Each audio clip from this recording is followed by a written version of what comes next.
নারীর ন্যায্য অধিকারে বিশ্বাসী।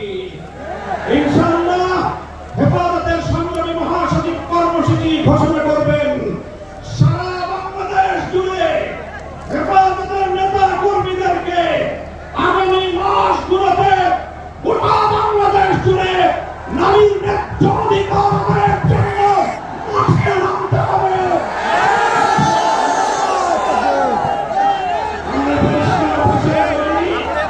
বাংলাদেশের স্বাধীনতা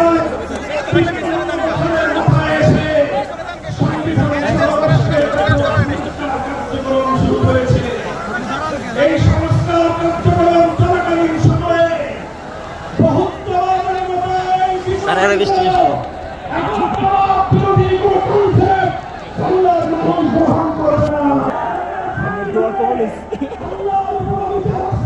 বিশ্বাসকে পুনর্বহালের দাবি করেছি। দাবি বাস্তবায়নের জন্য আগামী দিনে হেফাজতে ইসলাম বাংলাদেশ কঠোর কোনো সিদ্ধান্ত নিতে হবে।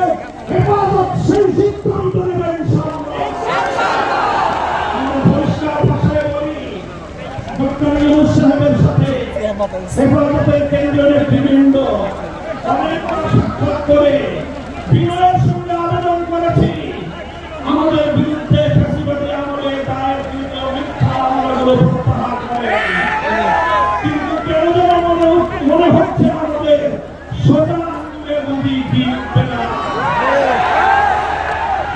ডক্টর ইউনূস সাহেব, আপনি কি সে কথা ভুলে গিয়েছেন? এই সেদিন আদালতের পড়ায় আপনি আমাদের সঙ্গে পড়ায় পড়ায় ঘুরতেন, আদালতের অভিযোগে ঘুরতেন। আমরা পরিষ্কার ভাষায় বলছি, আগামী 2 মাসের মধ্যে যদি হেফাজতে ইসলামের বিরুদ্ধে দায়েরকৃত মামলাগুলো প্রত্যাহার না হয়, হেফাজতে ইসলাম বাংলাদেশ সে মামলা বাতিল করার জন্য যা করতে হয় তাই করবে।